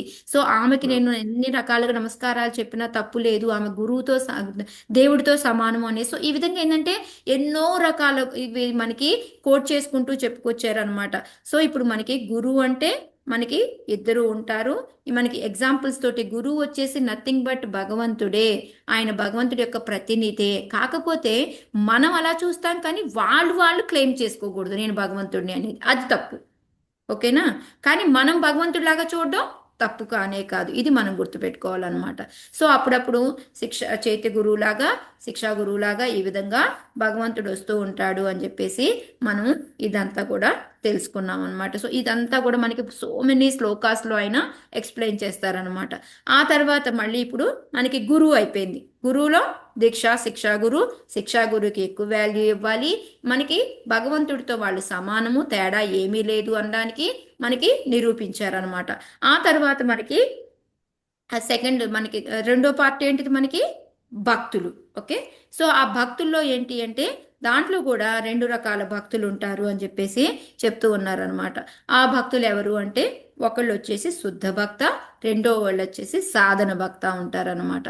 సో మనం ఏంటి అంటే ఈ శుద్ధ భక్తుల దగ్గర ఏంటంటే మనము ఎటువంటి అపరాధాన్ని మనము చేయకూడదు, వాళ్ళని డిస్రెస్పెక్ట్ చేయకూడదు. అలా అని సాధన భక్తులకైనా కూడా మనం చేయకూడదు. బట్ ఏదైనా శుద్ధ భక్తుల దగ్గర ఇంకా చాలా మనం జాగ్రత్తగా ఉండాలి అని చెప్పేసి చెప్తూ ఉన్నారనమాట. సో ఈ విధంగా మనకి మళ్ళీ అక్కడ కూడా దాన్ని ప్రూఫ్ చేసుకుంటూ మనం అపరాధం చేయకూడదు, ఈ శుద్ధ భక్తులు సాధన భక్తులు ఎలా ఉంటారు ఏంటి అనే దానికి ఆయన మనకి ఎగ్జాంపుల్స్ చెప్తూ ఉన్నారనమాట. ఎట్లాగంటే విష్ణు చెప్తాడు దుర్వాసుడికి అనమాట. నెక్స్ట్ వచ్చేసి యుధిష్ఠిర మహారాజ్కి విదుర చెప్తాడనమాట. యుధిష్ఠిర టు లార్డ్, మళ్ళీ విదుర మళ్ళీ దేవుడికి చెప్తాడు. ఇవన్నీ శ్లోకాస్ మీరు వెళ్ళినప్పుడు చూడండి మాతాజీ, ఎందుకంటే నాకు టైం సరిపోదు కాబట్టి నేను ఇవన్నీ కూడా మీకు కోట్ చేయట్లేదు అనమాట. సో ఈ విధంగా ఏంటి అంటే మనకి భక్తులు 2 రకాలుగా ఉంటారు. సో వాళ్ళకి మనం ఎటువంటి అపరాధం చేయకూడదు, భక్తులతో చాలా జాగ్రత్తగా ఉండాలి అనేదంతా కూడాను మనకి ప్రూఫ్స్తో సహా కొన్ని శ్లోకాల్లో చూసి చెప్పారనమాట. నెక్స్ట్ వచ్చేసి మనకి అవతారాలు చూసుకుంటే మనకి భగవంతుడి యొక్క అవతారాలు ఏంటంటే మనకి మామూలుగా 6 రకాలు ఉన్నాయి, మనకి తెలుసు, మన్వంతర ఇవన్నీ తెలుసుకున్నాం. కానీ దీంట్లో మనకి ఓన్లీ కృష్ణదాస్ కవిరాజ్ గోస్వామి 3నే మనకి చెప్పారనమాట. అవి ఏంటి అంటే అంశ అవతారాలు, గుణ అవతారాలు, శక్తావేశ అవతారాలు. వీటిని 3టిని కోట్ చేశారనమాట.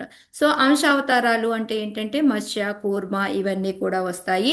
గుణ అవతారాలు అంటే మనకి ఎవరు వస్తారు? బ్రహ్మ, విష్ణు, మహేశ్వర. శక్తావేశ అవతారాలు అంటే ఏమొస్తాయి అంటే ఎవరున్నారు మనకి శక్తావేశ అవతారాలు? వ్యాస మహర్షి. పరశురాముడు, వ్యాస మహర్షి. Yes. నారదముని. వ్యాస, పరశురాముడు.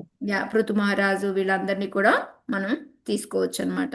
ఈ 4 కుమారాసు వీళ్ళందరూ కూడా శక్తావేశ అవతారం కిందే వస్తారనమాట. సో ఆ తర్వాత మళ్ళీ మనకి ఇక్కడ ప్రకాశ విగ్రహ అంటే ప్రకాశ అవతారం అంటే ఎవరు అనుకున్నాం. మనకి ఎలా ఉంటుందంటే ప్రకాశ విగ్రహ అంటే భగవంతుడికి ఆయనకి ఏమీ తేడా ఉండదు. బట్ ఏంటంటే ఒకే డైటీ కానీ కొంచెం రూపురేఖలు అనేవి మారుతాయి అన్నమాట. సో అది వచ్చేసి మనకి ప్రకాశ విగ్రహ అని అంటాం అనమాట. సో దాన్ని ఏంటి అంటే మాతాజీ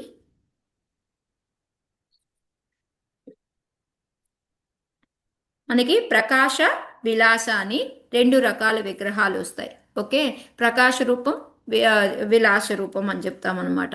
సో దాంట్లో ప్రకాశ అంటే ఏంటి అంటే మనకి భగవంతుడు ఒకడే, ఆయన మళ్ళీ ఎన్ని రకాలుగా మారినా కూడా సేమ్గా ఉంటాడనమాట. అంటే ఎగ్జాంపుల్ ఎలా తీసుకోవచ్చు అంటే ఇప్పుడు ద్వారకాలో ఉన్న దేవతలందరినీ ఆయన పెళ్లి చేసుకుందాము అనుకున్నప్పుడు ఆయన మొత్తాన్ని అంతమందిగా మారాడు కదా.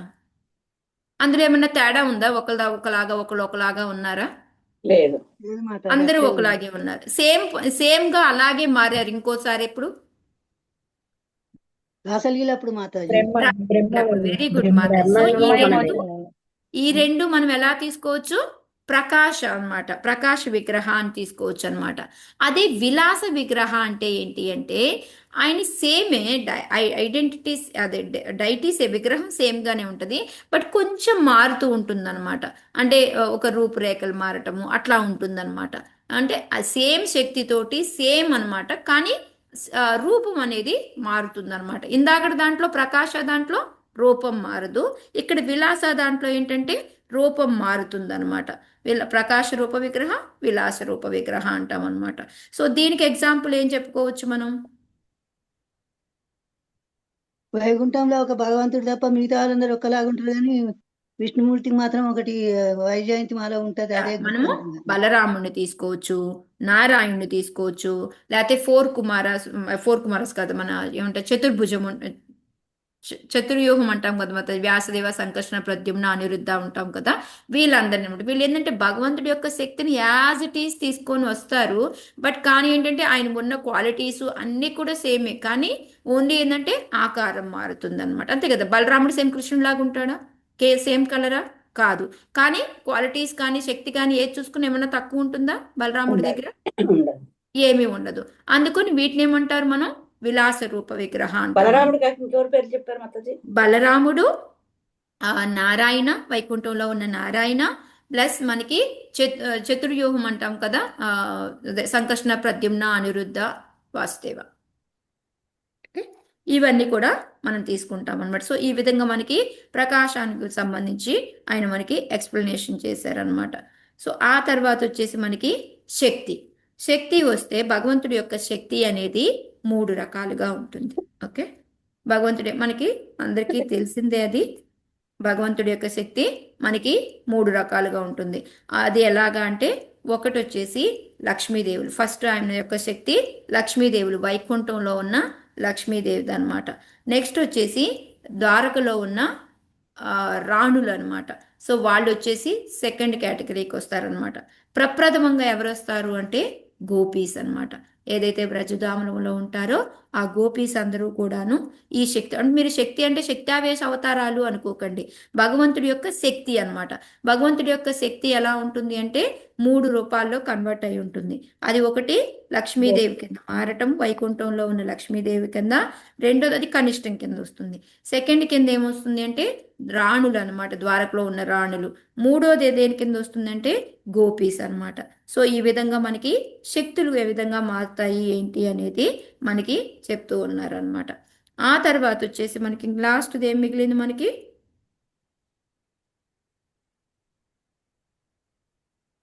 మహాప్రభు స్వయం సో ఈ విధంగా ఏంటంటే డైరెక్ట్ గా చైతన్య మహాప్రభుది ఏంటంటే నెక్స్ట్ శ్లోక నిరూపణలో వస్తుంది అనమాట మనకి.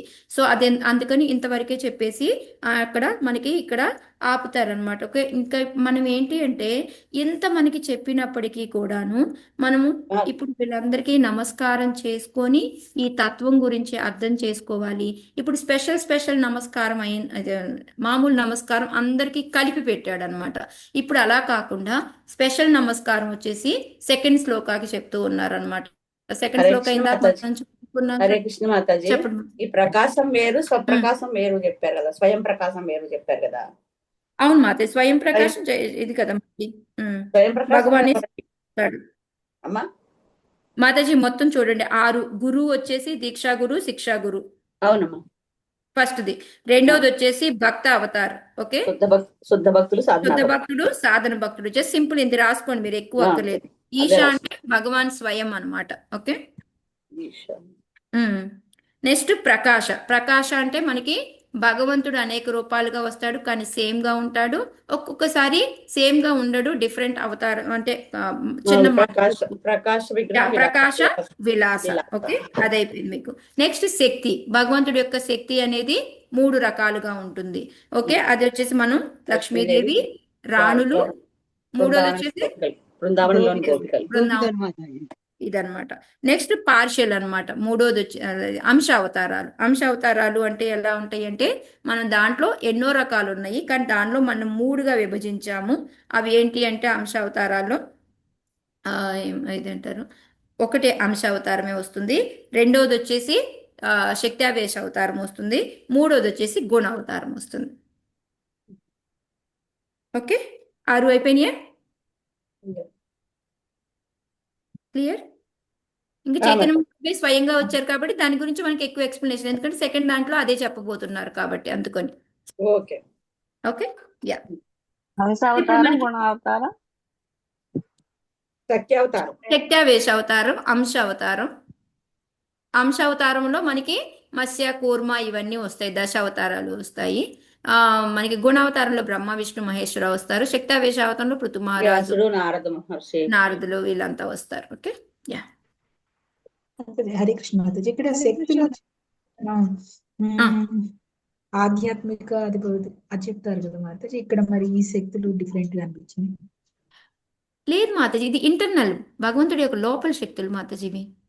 ఓ అట్లా మనం హ్లాదిని శక్తి అనుకుంటున్నాం కదా, ఆ భగవంతుని హ్లాదిని శక్తి లోపల 3 రకాలుగా వస్తుంది అనమాట. రాధారాణియే ట్రాన్స్ఫర్ అయ్యి 3 రకాలుగా బయటకు వస్తుంది అనమాట. అంటే ఇది డిఫరెంట్ అన్నమాట. ఇవి డిఫరెంట్ మాతాజీ, అది వేరు, అది వేరు మాతాజీ. మన తటస్థ శక్తి మీరు అది కదా చెప్తున్నారు. నేను అవి అని చెప్పుకుంటూ ఉన్నాను, మళ్ళీ ఇవి వచ్చేసరికి కన్ఫ్యూజన్ అయ్యాను. లేదు మాతాజీ, మనకి మామూలుగా ఏంటంటే భగవంతుడి మనకి మామూలుగా తటస్థ శక్తి మనము, ప్రకృతి వచ్చేసి బహిరంగ శక్తి, అంతరంగ శక్తి రాధారాణి అని చెప్పుకుంటాం కదా మనం మామూలుగా. అది ఈ అంటే అంతరంగ శక్తి ఆధ్యాత్మిక రాధారాణి 3 రకాలుగా వస్తుంది అనమాట. అది ఇప్పుడు ఆంతరంగిక శక్తి 3 రకాలుగా మనం యా, చెప్పుకుంటాం. అందుకని ఫస్ట్ ఏంటంటే మనకి కృష్ణదాస్ కవిరాజ్ గోస్వామి బహిరంగ శక్తి ఇటువైపు వెళ్ళలేదు, ఫస్ట్ భగవంతుడికి సంబంధించినవే చెప్తున్నారు అనమాట మనకి. సో అప్పుడు మామూలుగా అంతరంగిక శక్తి అంటే ఏమొస్తుంది, పంచతత్వాలు గదాధార్ వస్తాడు అనమాట. Radharani nothing but Gadadhar is Radharani అనమాట. యా, ఇప్పుడు దాకా శక్తులు అనగానే అవి విని ఉన్నాం కదా, అందుకని మళ్ళీ ఇది అవును, చెప్పేసరికి అందుకే చెప్తున్నాను కదా చైతన్య చరితామృత ఇస్ పిహెచ్డి అని. ఊరికి కాదు, అమ్మో అంటే ఓన్లీ ఆంతరంగిక ఇదేలే శక్తి. మాతాజీ. ఫస్ట్ కొంచెం అయిపోతే పెద్ద ఏమీ ఉండదు. ఇంకా నేను మీకు చాలా జిస్ట్ గా ట్రై చేస్తున్నాను, నాకు ఒక చాప్టరే అవ్వట్లేదు ఈ రోజు. నేను 4 చాప్టర్లు పెట్టుకున్నాను ఈ రోజుకి. కష్టమే, స్లోగా చెప్పాలి. స్పెషల్ లేసి మిమ్మల్ని ఆపేస్తున్నాం. ఎందుకంటే అవి వినుండి మళ్ళా పొరపాటు పడుతున్నానా అనుకుంటూ మళ్ళీ లేదు లేదు మాతాజీ, ఇది ఏంటంటే మన అంతరంగిక శక్తి అన్నమాట ఇదంతా. అది ఏంటంటే భగవంతుడి మనకి మొత్తం కలిపి 3 రకాలుగా మనము అందరం ఎట్లా ఒక్కొక్కరు ఏ శక్తి అనేది మనకి అది వేరు. ఇప్పుడు ఇది ఓన్లీ అంతరంగిక శక్తి. ఓకే, ఓకే మాతాజీ. హరే కృష్ణ మాతాజీ. పురుష అవతార, సారీ మాతాజీ, దేని కిందకి తీసుకోవాలి మాతాజీ? విలాస. అదే మాతాజీ, నేను చెప్తున్నాను కదా, మెయిన్ ఇవి 3 మాతాజీ. తర్వాత అవి మిగతా 6 మనం మన్వంతర అవతారాలు, పురుష అవతారాలు అవి వేరు మాతాజీ. అది మనకి ఎప్పుడు వస్తుంది అంటే నిత్యానంద నిరూపణ ఉంటుంది కదా, ఆ టైంలో వస్తుంది. Okay okay. ఇది ఓన్లీ చైతన్య మహాప్రభుకి సంబంధించి వింటున్నాం, అంటే ఈ పంచతత్వాల గురించి చెప్పుకుంటున్నాం అనమాట మనం. ఓకే మాతాజీ. ఈయన ఫస్ట్ నమస్కారం ఓన్లీ పంచతత్వాలకే పెట్టారు.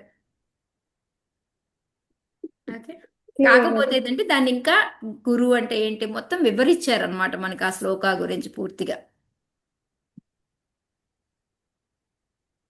కొంచెం కొంచెం తట్టుకోండి. ఓకే, అంటే మాతాజీ సారీ, మళ్ళీ క్వశ్చన్ ఇంటరప్ట్ చేస్తున్నా. అంటే నిత్యానంద ప్రభు యొక్క సన్ వీరచంద్ర ప్రభు గురించి మేము చదివినప్పుడు కారణోదక స్థాయి విష్ణు సారీ, క్షీరోదక సాయి విష్ణు అవతారమే స్వయంగా చైతన్య మహాప్రభు అన్నారు. అందుకనే పురుష అవతారం కిందకి దీని కిందకి వస్తుందా అని డౌట్ వచ్చింది. మీరు ఇప్పుడు చైతన్య గురించి చెప్తున్నారు కదా, ఆ సో మీకు నా క్వశ్చన్ ఏంటంటే మాతాజీ, నిత్యానంద అర్థమైంది మహాప్రభు మాతాజీ. యొక్క అంటే యాక్చువల్గా ఈ పరమాత్మ రూపంలో మన అందరి హృదయంలో ఉండే క్షీరోదక సాయి విష్ణు డైరెక్ట్ గా కృష్ణ అని చెప్తున్నారు మీరు, అంతే కదా?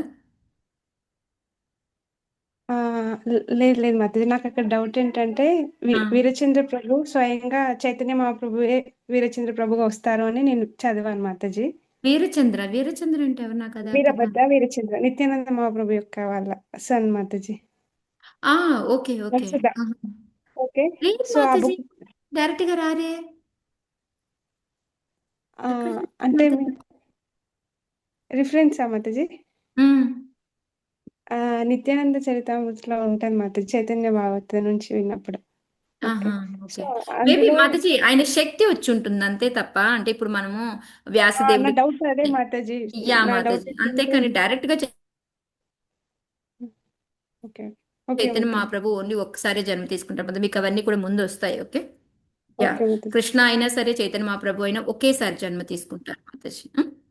యా, ఐ థింక్ నేను సంక్షిప్తంగా ఒక చిన్న పారాగ్రాఫే చెప్తాను. ఇప్పుడే నాకు అర్థమైంది, మీకు ఇంకెక్కువ డీటెయిల్ చెప్తే బోల్డ్ డౌట్లు వచ్చేటట్టున్నాయి.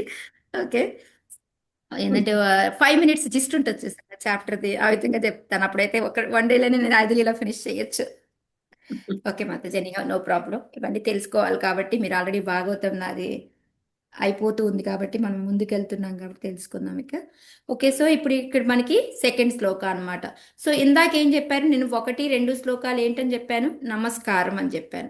సో ఒకటి నార్మల్ నమస్కారం, ఇప్పుడు స్పెషల్ నమస్కారం అన్నమాట. అంటే అందరికీ కలిపి ఇప్పుడు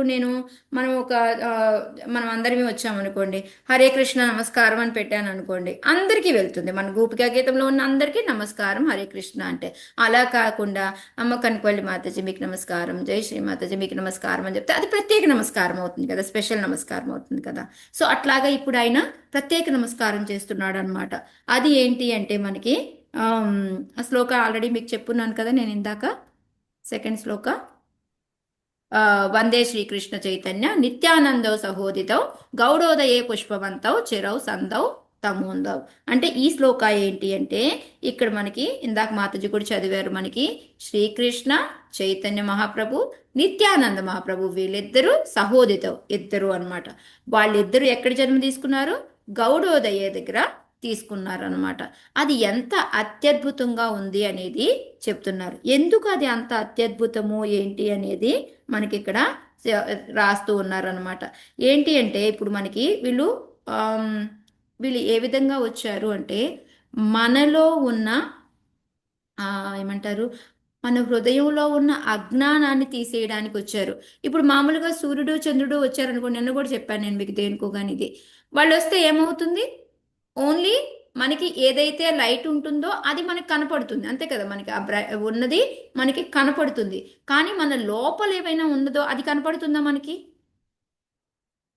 బాహ్యంగా ఉన్నాయి కనపడుతుంది. ఇప్పుడు ఆ గోడ అవతలికి వెళ్తూరు లేదు, నాకు ఆ గోడ వెనకాల ఏముంది అనేది నాకు కనిపిస్తుందా, కనిపించదు కదా. ఇప్పుడు సూర్యుడు ఉన్నాడు అయినా సరే ఆ గోడ అవతల ఉన్నది నాకు కనపడదు.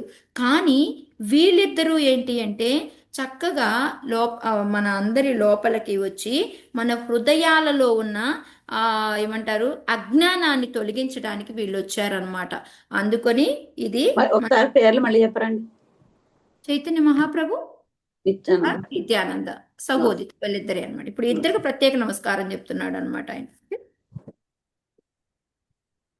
సో అదిగాక ఎలా వచ్చారు, ఇద్దరు ఒకేసారి వచ్చారు. ఓకే, ఇద్దరు ఒకేసారి జన్మ తీసుకొని వచ్చారనమాట.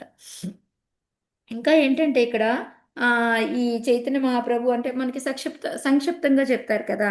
ఆయన ఎట్లా చెప్తారు అంటే ఈ చైతన్య మహాప్రభు అని ఆయన మనకి ఎలా వచ్చారు అంటే మనలో ఉన్న అజ్ఞానాన్ని పోగొట్టడానికి, మన హృదయాల్లో దాగి ఉన్న అజ్ఞానాన్ని పోగొట్టడానికి. అలానే ఆయన స్వయంగా ఆయన ఎగ్జిబిట్ చేసుకున్నారా, నేను దేవుణ్ణి అని ఎక్కడైనా చెప్పుకున్నారా, చెప్పలేదు. అందుకని ఆయన ఏ అవతారం అంటాం మనం, భక్తుడిలాగా వస్తాడు, ఆచార ప్రచార చేసి చూపించాడు. చన్న అవతారం అంటే కవరింగ్ అనమాట, కనపడకుండా ఉండే అవతారం అనమాట అది. ఆయన భక్తుడిలాగా వచ్చి, అందుకనే దీన్ని ఏం చెప్తారు అంటే చెన్న అవతారం అని చెప్తారు అని చెప్పేసి చరణ అండి. చెన్న చెన్న చెన్న ఉమ్. ఛాయ అందులోంచి వచ్చిందేమో అది. ఏమో మాతాజీ చెన్న అవతారం అంటే లోపల దాగి ఉంటుంది అనమాట. ఇప్పుడు మనము శనగలు ఉంటే పైన తోలుండి లోపల కప్పు ఉంటుంది కదా, ఆహా. ఆ విధంగా చెన్న అవతారం. ఓకే, దాని బెంగాలీ వర్డ్ అనుకుంటా మాతాజీ, అంటే కవరింగ్. అది భక్తుడిలాగా కవర్ చేసుకొని వచ్చాడు అనమాట ఆయన. ఓకే, సో మనందరమే ఏంటంటే యాక్చువల్గా అజ్ఞానం అంటే ఏంటి, మనకి అజ్ఞానం అనేది మనకి కృష్ణదాస్ కవిరాజ్ అంటే ధర్మ అర్థ కామ మోక్షాలు ఉన్నాయి కదా, వాటి వైపు మనం ఎక్కువగా వెళ్తూ ఉంటాం అనమాట. అవన్నీ కూడా మనకి ధర్మ ప్రోజిత కైతవ అత్ర పరమ, అది మనకి శ్లోక ఉంది. సెకండ్ శ్లోక మనకి భాగవతంలో ఫస్ట్ క్యాంటోలో ఫస్ట్ చాప్టర్లో వస్తుందన్నమాట. సో మనం ఏంటంటే ఆ కైతవ ధర్మాన్ని వదిలేయాలి అని చెప్తున్నాము. కానీ మనందరం ఏంటంటే ఈ అజ్ఞానం అంటే ఏంటంటే ఈ ధర్మ అర్థ కామ మోక్ష వీటి వైపు వెళ్తూ ఉంటాం అనమాట. అందుకని వీటన్నిటినీ మన నుంచి ఆ అజ్ఞానాన్ని తొలగించడానికి మనం దేని వైపు వెళ్ళాలి అని చెప్పడం కోసం మనకి భగవంతుడు ఇక్కడికి వచ్చారనమాట. సందవ్ అంటే ఏంటంటే మనకి ఆశీర్వాదం ఇవ్వడానికి. ఆ ఆశీర్వాదం ఏంటి అంటే మనలో ఉన్న అజ్ఞానాన్ని పోగొట్టడానికి. సో ఇప్పుడు అదంతా బాగానే ఉంది. మరి ఎందుకంటారు అది ఆశ్చర్యకరమైంది ఎందుకు అని అంటే దీనికి ఇక్కడ చెప్తున్నారనమాట. ఇప్పుడు సూర్యుడు చంద్రుడు ఒకేసారి వస్తారు అసలు? ఫస్ట్ ఆఫ్ ఆల్ సూర్యుడు వచ్చిన తర్వాత అస్తమించే సమయానికి చంద్రుడు వెళ్ళిపోతే సూర్యుడు వస్తాడు. అంతేగాని ఇద్దరు ఒకేసారి ఉదయించడం చూస్తామా మనము? చూడలేము. ఓకే, సో అందుకని ఇది మనందరికీ ఎంతో ఆశ్చర్యకరమైంది అని చెప్తున్నారు. ఇంకోటి ఏంటి అంటే మనకి ఓన్లీ బయటికి కనిపించిందే కనిపిస్తూ ఉంటుంది తప్ప మనకి లోపల ఉన్న ఇగ్నోరెన్స్ అనేది మిగతా సూర్యచంద్రులు తీసేయలేవన్నమాట. ఓన్లీ ఆ వెలుతురు ఎంతవరకు పడుతుందో అంతవరకే కనిపిస్తుంది. ఆ వెలుతురు లోపల దాకా వెళ్ళడం అనేది జరగదు. ఇప్పుడు ఫ్రిడ్జ్ లోపలికి వెళ్తే ఏముందో నాకు కనపడదు కదా, ఫ్రిడ్జ్ ఓపెన్ చేస్తేనే మళ్ళీ వెలుతురు పడితేనే కనిపిస్తుంది.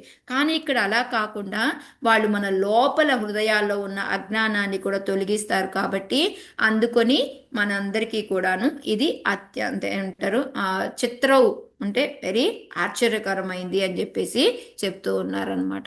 సో ఈ విధంగా మనకి సెకండ్ శ్లోకాన్ని ఎక్స్ప్లెయిన్ చేశారనమాట. ఎందుకు ఇది ఆశ్చర్యకరము, వాళ్ళిద్దరూ ఎందుకు సూర్యచంద్రుల్లాగా మళ్ళీ వాళ్ళు ఎక్కడ ఉద్భవించారు మన కోసం? గౌడ దేశంలో, అంటే మాయాపూర్లో జన్మ తీసుకున్నారు అనేసి మనకి, అంటే బెంగాల్, యాక్చువల్ గౌడ దేశం అంటే బెంగాల్ అనమాట మనకి చెప్పేది. సో ఈ విధంగా ఏంటి అంటే మనకి ఫస్ట్ చాప్టర్ని చెప్తారనమాట. ఈ విధంగా మొత్తం చెప్పేసి ఇంకా మీరు చదివితే చాలా ఎక్కువ ఉంది మాతాజీ. సెకండ్ శ్లోకా గురించి కూడా నేను షార్ట్ సమ్మర్, ఎందుకంటే మీకు చాలా డౌట్లు వస్తా ఉన్నాయి, ఎందుకంటే డీటెయిల్కి వెళ్తలేదు నేను. సో షార్ట్గా చెప్తున్నాను అనమాట. సో ఆ తర్వాత ఆయన ఏం చెప్తున్నారు అంటే మొత్తం ఇది ఏంటంటే 110 శ్లోకాల పైన ఎన్నో ఉంటాయి మాతాజీ ఫస్ట్ చాప్టర్లో. 14 వదిలేస్తే మిగతా అన్ని కూడా ఈ ఫస్ట్ సెకండ్ శ్లోకాల నిరూపణే అనమాట. ఇంకా చాప్టర్ 1-2 శ్లోకాలు మాత్రమే ఒక చాప్టర్ మాతాజీ? అవును, ఎస్. ఫస్ట్ చాప్టర్ 1-2 శ్లోకాలే ఫస్ట్ చాప్టర్ అయిపోయింది. మనకి ఫస్ట్ చాప్టర్ అయిపోయింది అనమాట. కాకపోతే చెప్పేసి ఆయన సమ్మరీ ఫామ్లో నేను మీకు ఎక్స్ప్లెయిన్ చేశాను, మీకు ఏంటి ఎలా వచ్చారు ఏంటి అనేది అని చెప్పేసి. ఇంకా మీరు కాన్సన్ట్రేషన్గా వింటే మనకి 3 రకాలైన లాభాలు వస్తాయి. ఎందుకంటే మనకి ఫలశ్రుతి అనేది కావాలి కదా. ప్రతి చాప్టర్లో కూడా ఆయన చెప్తారనమాట, ఇదైతే ఇది చదివితే ఇది జరుగుతుంది అని. ఈ ఫస్ట్ చాప్టర్ని మనం కాన్సన్ట్రేషన్గా విని అర్థం చేసుకుంటే వింటే మనకి 3 రకాలైన లాభాలు దొరుకుతాయి అని చెప్తారనమాట. ఏంటి అంటే మన హృదయంలో ఉన్న దోషాలన్నీ కూడా, అజ్ఞానం అంతా కూడా తొలగిపోతుంది ఒకటి. ఓకే, రెండోది వచ్చేసి మనలో భక్తి, అంటే ప్యూర్ భక్తి అనమాట. మనలో భక్తి అన్నటి స్వచ్ఛమైన భక్తి అనేది పెంపొందుతుంది, గాఢమైన ప్రేమ అనేది మనకి పెరుగుతుంది అని చెప్పారనమాట. మూడోది వచ్చేసి మనకి సాటిస్ఫాక్షన్, తృప్తి అనేది, పీస్, శాంతి అనేది దొరుకుతుంది. ఆనందం, తృప్తి, అన్ని శాంతి అన్నీ దొరుకుతాయి అని. సో 3 రకాలైన లాభాలు ఏంటి?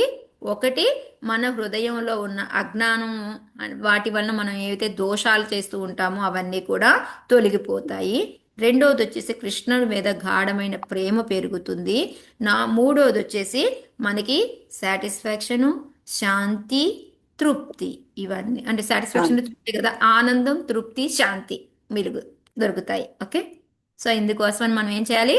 చాలా కాన్సన్ట్రేషన్గా ఈ చాప్టర్ని వినాలన్నమాట. నెక్స్ట్ వచ్చేసి మనకి ఆయన ఇంకా లాస్ట్ ఎప్పుడు కూడా ప్రతి చాప్టర్లో ఫస్ట్ శ్లోక లాస్ట్ శ్లోక ఎలా ఉంటుంది అంటే, లాస్ట్ శ్లోకాన్ని నేను ఇదంతా కూడా రఘునాథ్ దాస్ గోస్వామి, శ్రీరూప గోస్వామి శ్రీరూప గోస్వామి వీళ్ళ ఇద్దరి ఆశీర్వాదం వలన నేను ఇది రాయగలుగుతున్నాను అని చెప్పేసి ఎప్పుడు కూడా వాళ్ళకి నమస్కారం చెప్పుకుంటూ ఉంటారు. నడపకండి మాతాజీ అలాగా, సారీ, నడపకండి. నేను ఆన్లైన్ సో ఈ విధంగా ఏంటంటే ప్రతి దానికి కూడా మనకి లాస్ట్ శ్లోక మీకు ఇదే ఉంటుందన్నమాట. ఆయన ఆ శ్లోక వచ్చింది అంటే ఆ చాప్టర్ అయిపోయింది అని అనుకోండి మీరు. శ్రీరూప రఘునాథ పదేయార ఆశ చైతన్య చైతన్యామృత కహే కృష్ణ దాస, ఇది లాస్ట్ శ్లోక ప్రతి చాప్టర్ కి అన్నమాట మీకు. అంటే ఆ చాప్టర్ అయిపోయినంటే అమ్మయ్య నేను ఈ యొక్క ఆశీర్వాదంతో మీకు నమస్కారం చెప్పుకుంటున్నాను, ఈ కృష్ణదాస్ కవిరాజ్ గోస్వామి చైతన్య చరితామృత రాస్తున్నారు అని శ్రీరూప రఘునాథ వీళ్ళిద్దరికీ కూడా ఆయన నమస్కారం తెలుపుకుంటారనమాట. సో ఈ విధంగా మనం ఈ విధంగా అయిపోయిన తర్వాత రెండో చాప్టర్ అనమాట. రెండో చాప్టర్ ఏంటి అంటే మనకి మూడో శ్లోక ఏంటో వెళ్దామా కృష్ణ? అట్లీస్ట్ ఈ చాప్టర్ ఫినిష్ చేస్తానో లేదు, చాలా జిస్ట్లో చెప్పిస్తాను దీన్ని. నాకు ఇప్పుడు ఎలా చెప్పాలో మళ్ళీ అంటే మేము అస్సలు పుస్తకం ఓపెన్ చేయలేదు మాతాజీ ఇంతవరకు. కొంతమంది చదివిన ఈ రోజు ఏం చేస్తారంటే మీరు ఇప్పుడు నేను చెప్పున్నాను కదా, ఒక్కసారి మీరు అందరూ ట్రాన్స్లేషన్స్ చదువుకోండి మాతాజీ, బుక్ తీసి. మాతాజీ బుక్స్ లేవు నా దగ్గర ఇంకా. చైతన్య ఓకే, వివరణ మనకి second chapter. Okay, second chapter అనేది ఏంటిది? ఫస్ట్ చాప్టర్ లో 14 శ్లోకాల్లో 3వ శ్లోక. ఓకే యా ఓకే, నేను పిచ్చిగా ఏమో తప్పులు చెప్పట్లేదు కదా మీకు. సో ఇది కూడా మనం శ్లోకాలు చైతన్య మహాప్రభు గురించి అని చెప్పుకున్నాం కదా, దాంట్లోదే ఇది 3వది అనమాట. యద్వైతం బ్రహ్మోనిషత్, అదే శ్లోకాన్ని నేను చదవను, మాతాజీ మీనింగ్ చదువుతారా? హరే కృష్ణ మాతాజీ. ఉపనిషత్తులు దేనిని నిరాకార బ్రహ్మమని వర్ణిస్తాయో అది అతని దేహకాంతి. పరమాత్మనిగా తెలియబడేవాడు హృదయస్థమకు అతని ప్రధానాంశయే. శ్రీ చైతన్య మహాప్రభు షడ్విభూతి పూర్ణుడైనట్టి శ్రీకృష్ణ భగవానుడే. పరతత్వమైన అతనికి సమానాధికమైన తత్వం వేరొక్కటి లేదు. నెక్స్ట్. సో ఇక్కడ అంతా కూడా మీరు ఈ చాప్టర్ చూస్తే చైతన్య మహాప్రభు అని చెప్పారే, కానీ ఇక్కడ అంతా కూడా కృష్ణతత్వ నిరూపణే ఉందే అనిపిస్తూ ఉంటుంది అనమాట మీరు చూస్తే. ఎందుకంటే మనకి ఆ కృష్ణతత్వాన్ని ఫస్ట్ మనం అర్థం చేసుకుంటే ఆ తర్వాత మనము ఆ చైతన్య మహాప్రభుని ఎందుకు మనం కృష్ణ ఈక్వల్ టు చైతన్య మహాప్రభు అనేది మనకి నెక్స్ట్ 2 చాప్టర్లో ప్రూఫ్ చేస్తారనమాట. ఈ చాప్టర్లో ఏంటి మనందరికీ మెయిన్గా ఒక డౌట్ వస్తుంది, ఏంటిది మాతాజీ? నారాయణ నుంచి కృష్ణుడు వచ్చాడా, కృష్ణుడి నుంచి నారాయణ వచ్చాడు? ఇది ఉందా లేదా మీకు అందరికీ డౌట్? లేదు మాతాజీ, కృష్ణుడి నుంచే నారాయణుడు వచ్చాడని చూసాను. వెరీ గుడ్, అంటే మనం భాగవతం చదువున్నాం కాబట్టి అది. కానీ బయటకు వెళ్తే చాలా మందికి ఈ సందిగ్ధత ఉంటుందన్నమాట. అందుకనే ఇక్కడ మనకి ఈయనప్పుడు ఇందులో ఎక్కువగా మనకి ఈ చాప్టర్లో ఏంటి అంటే ఆ కృష్ణ తత్వ నిరూపణే ఉంటుందన్నమాట. మనకి చెప్పడం చైతన్య మహాప్రభు అని ఎలాగంటే ఇప్పుడు ఆయన 3 రకాలుగా వస్తారు అని చెప్పేసి చెప్తూ ఉన్నారనమాట. సో ఎట్లా అంటే మళ్ళీ సేమ్ మనకి ఫస్ట్ వచ్చేసి చైతన్య మహాప్రభుకి నమస్కారం చేసుకుంటారు. మనకి జై జై శ్రీ చైతన్య, జయ నిత్యానంద, జయ అద్వైత చంద్రక, జయ గౌరవ భక్త బృందాది. ఒక్కొక్కసారి ఏం చేస్తారంటే కృష్ణదాస్ కవిరాజ్ గోస్వామి ఫస్ట్ శ్లోకాలో ఈ చాప్టర్ యొక్క జిస్ట్ అనే చెప్తారు. ఓకే, మొత్తం చాప్టర్లో ఏం చెప్పబోతున్నారు అనేది ఒక ఏమంటారు జిస్ట్, దాని సారాంశం ఏమైతే ఉంటుందో దాన్ని చెప్తారు. అది లేదంటే చైతన్య మహాప్రభుని ప్రే చేసుకుంటారు. లేదు అంటే ఒక్కొక్కసారి ఏం చేస్తారు అంటే ఇది ఏమంటారు భక్తులందరికీ కూడా ఆయన నమస్కారం చేస్తుంది, అంటే ప్రార్థిస్తూ, అంటే ప్రేయర్స్ లాగా ఆయన ప్రార్థనిస్తున్నట్టుగా నాకు కృప చూపించండి అన్నట్టుగా అది అడుగుతూ ఉంటారనమాట. భగవంతుని యాచన చేయడం కానీ, భక్తుని యాచన చేయడం కానీ, లేకపోతే ఆ చాప్టర్ యొక్క జిస్ట్గానే చెప్తూ ఉంటారనమాట.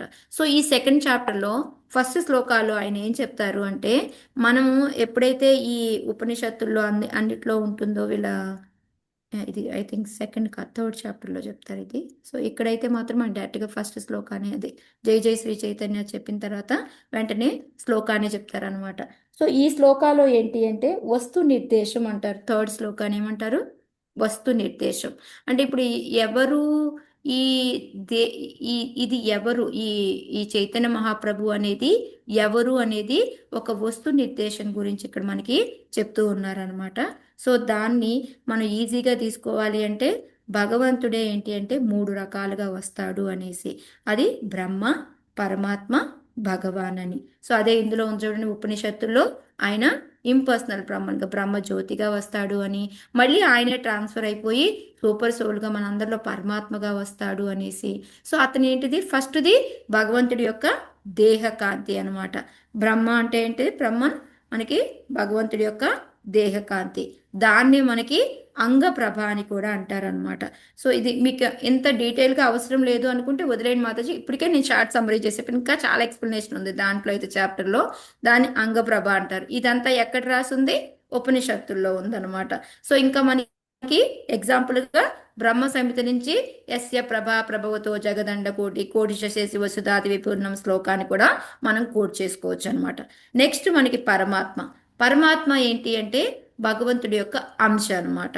అది ఏంటి అంటే ఆ భగవంతుడి యొక్క అంశ పరమాత్మ రూపంలో మన అందరి హృదయం, అంటే మన అందరమే అని కాదు, ఒక్కొక్కసారి ఏంటి గర్భోదక సాయి విష్ణువులో అందరిలో కూడా ఆయన దేనిగా మారుతారు, అందరికీ పరమాత్మ ఎవరు, ఒక్కొక్క యూనివర్స్ కి పరమాత్మ ఎవరు, యూనివర్స్ కి, విశ్వానికి మనకి పరమాత్మ ఎవరు, క్షీరోదక సాయి విష్ణు.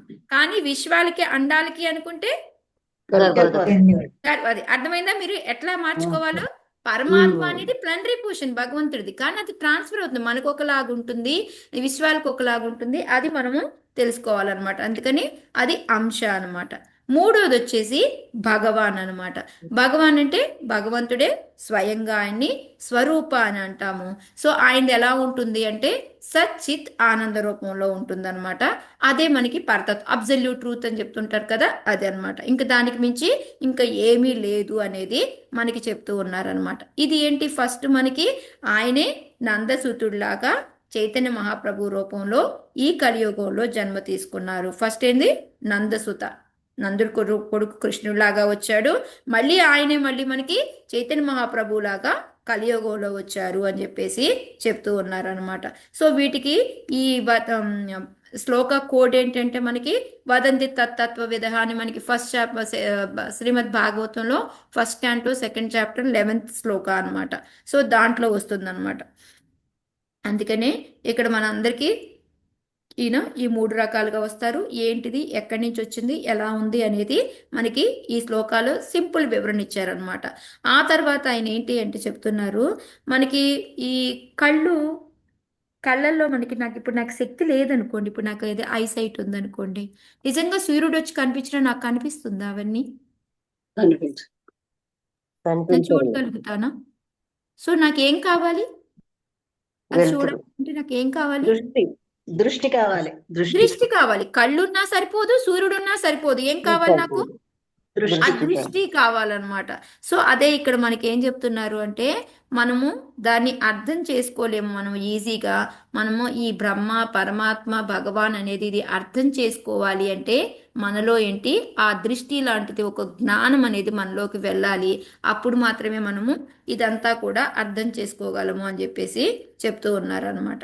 ఓకే, సో ఇంకా ఆ విధంగా ఏంటంటే భగవంతుడే ఈ విధంగా అన్నీ అని చెప్పి మనలో ఈ మమైవాంశో జీవలోకి ఆ విధంగా చెప్పుకుంటూ మనకి ఇవన్నీ చెప్తున్నారు అనమాట. లాస్ట్లో ఎక్కువగా ఎక్స్ప్లెనేషన్ మనకి ఎఫ్లిజెన్స్ గురించి ఇవ్వలేదు, ఆయన పరమాత్మ రూపంలో ఉన్నదానికి కూడా పెద్దగా ఎక్కువ ఎక్స్ప్లెనేషన్స్ ఇవ్వలేదు అనమాట. ఈ వదంతి తత్తత్వ శ్లోకా తీసుకొని దాన్నే కొంచెం సేపు మళ్ళీ యస్య ప్రభావరవతో జగదండ కోటి శ్లోకా తీసుకొని కోట్ చేసి ఎఫ్లిజెన్స్కి ఈ విధంగా చెప్పుకొచ్చారనమాట.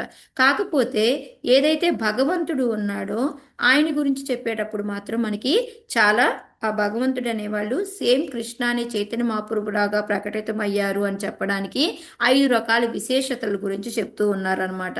అవి ఏంటి అంటే చైతన్య మహాప్రభు వచ్చేసి ఎంతో దయామలుడు అనమాట. ఎంతంటే ఇంకా ఆయన దయ ముందు ఇంకా మిగతా ఎవరిది కూడా లేదనమాట. రెండోది వచ్చేసి అంటే ఆయన పరమ వ్యోమంలో ఉంటాడు. ఒకటక్కడ కృష్ణుడు ఎక్కడ ఉంటాడు? పరమవ్యోమంలో అనమాట. సో మన కోసం కృష్ణ వచ్చాడు, కానీ ఆయన ఎక్కడ ఉండేవాడు? పరమవ్యోమంలో ఉంటాడు.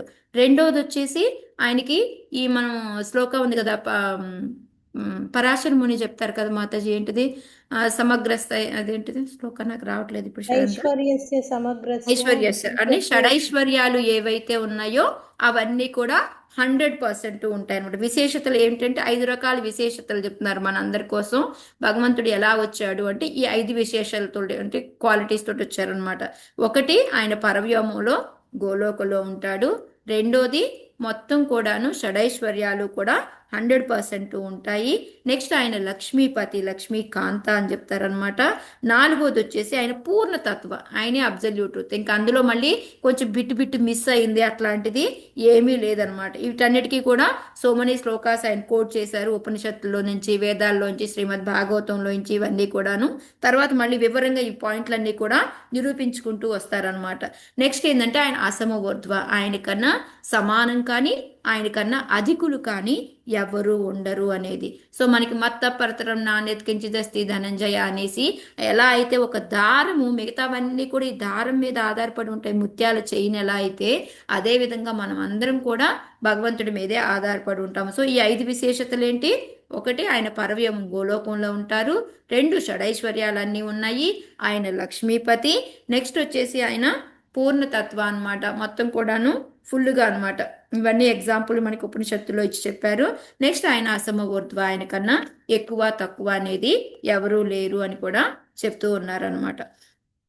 సో ఈ విధంగా మనకి చెప్పుకుంటూ వచ్చేసి మరి ఇప్పుడు ఓకే, ఇది మనకు తెలిసింది, దీనికి ఒక ప్రాసెస్ అనేది ఉంటుంది కదా. మరి భగవంతుడి గురించి తెలుసుకున్నాము, అది దానికి ఆ ప్రాసెస్ ఏంటి అంటే మనకి భక్తి అనమాట. భక్తి యోగం ద్వారా వెళ్తూ ఉంటే అప్పుడు మనము భగవంతుడిని రీచ్ అవ్వగలుగుతాము అని చెప్పేసి మనకి చెప్తూ ఉన్నారు. మరి భగవాన్ అని చెప్పాము, మనకి మరి ఒక్కొక్క దగ్గరికి వెళ్ళాలి కదా. మరి అంటే ఇప్పుడు నాకు బ్రహ్మే నచ్చింది, నేను అక్కడికే వెళ్ళాలి, భగవంతుడి యొక్క కాంతే నచ్చింది. సో దానికి ఏం చెయ్యాలి నేను? అలా కాదు, నాకు పరమాత్మ నచ్చాను, పరమాత్మ అక్కడికే వెళ్ళాలి అనుకున్నాను, దానికి ఏం చేయాలి అనేది దానికోసం ఉన్న ప్రాసెస్ని చెప్తూ ఉన్నారు. భగవంతుడి దగ్గరికి వెళ్ళాలి అంటే భక్తి చెయ్యాలి. అదే బ్రహ్మ దగ్గరికి వెళ్ళాలి అంటే జ్ఞానయోగం చేయాలి. అదే మనకి పరమాత్మ దగ్గరికి వెళ్ళాలి అంటే అష్టాంగ యోగం చేయాలన్నమాట.